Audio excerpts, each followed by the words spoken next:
Good morning বন্ধুরা, টুটুনি রান্নাঘরে আপনাদের সকলকে জানাই সাদর আমন্ত্রণ। তো আজকে আমি একটা নিরামিষ রেসিপি নিয়ে এসেছি। সেই রেসিপিটা হলো দই পটল। তো এটা আমি পুরো নিরামিষভাবে করব। তো দেখে নিন, চলুন কেমন ভাবে আমি এই রান্নাটা করছি। এরপরে তেলটা একটু গরম হয়ে এসেছে। তো এবারে এই তেলের মধ্যে একটা একটা করে পটল, যে পটলটা আমি নুন আর হলুদ মাখিয়ে রেখে দিয়েছিলাম, তো এগুলো একটা একটা করে ছেড়ে দিচ্ছি। দেখুন, আমি পটলগুলো ভেজে তুলে নিয়েছি। এরপরে কড়াইয়ে দিয়ে দেবো শুকনো লঙ্কা ফোড়ন, গোটা দারচিনি, একটা তেজপাতা,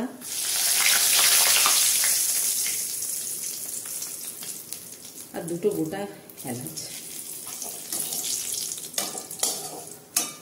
তো এই দই পটলটা করার জন্য আমার কি কি জিনিস লাগছে আসুন একটু দেখিয়ে দিই। এখানে আমি নিয়ে নিয়েছি 1 টেবিল চামচ জিরে গুঁড়ো, 1 টেবিল চামচ ধনে গুঁড়ো, 1 টেবিল চামচ হলুদ গুঁড়ো, 1 টেবিল চামচ নুন, হাফ টেবিল চামচ চিনি, আর হাফ টেবিল চামচ লঙ্কার গুঁড়ো। আর এদিকে কিছু সবজি কেটে রেখেছি। তো এখানে দিয়েছি দুটো টমেটোকে কুচিয়ে রেখেছি, আর এখানে কিছুটা পরিমাণ ধনেপাতা কুচিয়ে রেখেছি। এখানে 4টে কাঁচা লঙ্কা কুচিয়ে রেখেছি, আর আদা আমি এটা কেটে রেখেছি, কিন্তু এটাকে আমি পেস্ট করে নেব। আর দেব এখানে আছে মগজ বাটা আর কাজু। তো এই দুটোকে আমি পেস্ট করে নেব। আর এখানে রয়েছে দই। তো বন্ধুরা দেখুন, আমি তেলের মধ্যে একটু চিনি দিয়ে দিচ্ছি।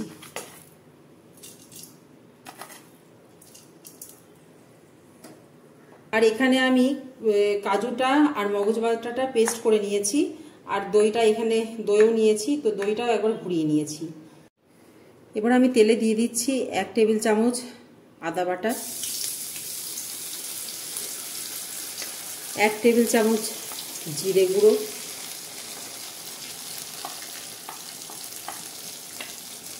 1 টেবিল চামচ ধনে গুঁড়ো,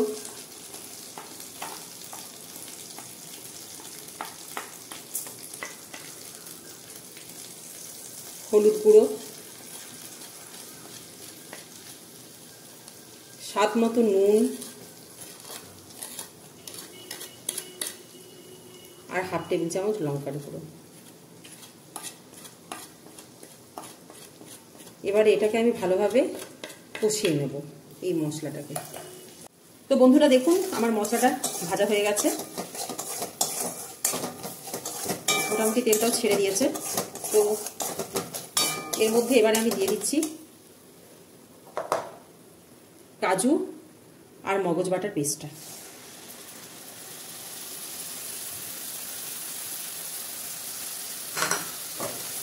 একটু নাড়িয়ে নেব। গ্যাসটা লো ফ্লেমে করে এই মশলাটা কষলেই ভালো হয়।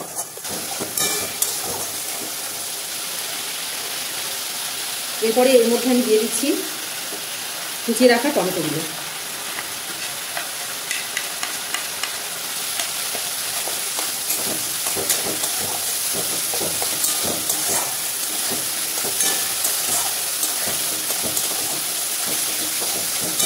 খুব সুন্দর একটা গন্ধ বেরিয়েছে বন্ধুরা।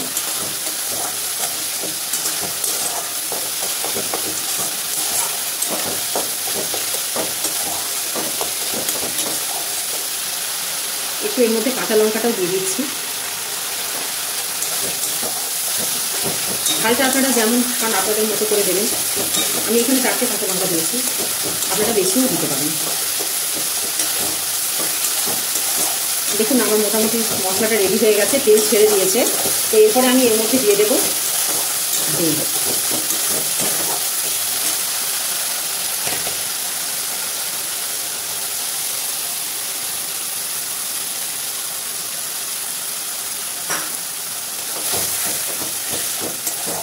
এরকমভাবে আমি এটা 5 মিনিট মতো করব।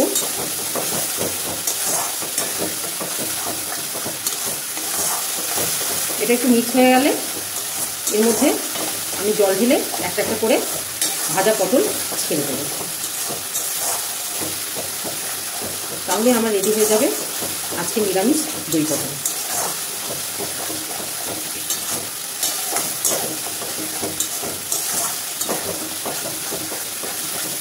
দেখুন কালারটা খুব সুন্দর হয়েছে, খেতেও খুব সুন্দর হয়।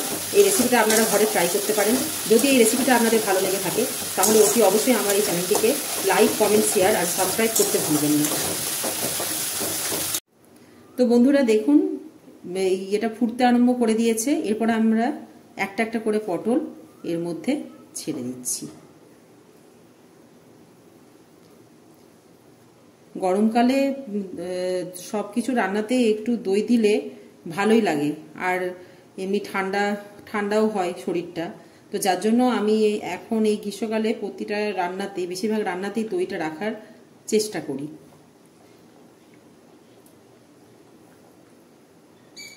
দেখুন বন্ধুরা আমি পটলগুলো সব দিয়ে দিলাম। এটা 2 থেকে 3 মিনিট ঢাকা চাপা দিয়ে হতে দেব। তো বন্ধুরা চলুন এবার এই ঢাকাটা খুলে দেখে নিই কতটা রান্নাটা কিরকম হলো না হলো। দেখুন বন্ধুরা রান্নাটা আমার হয়ে গেছে।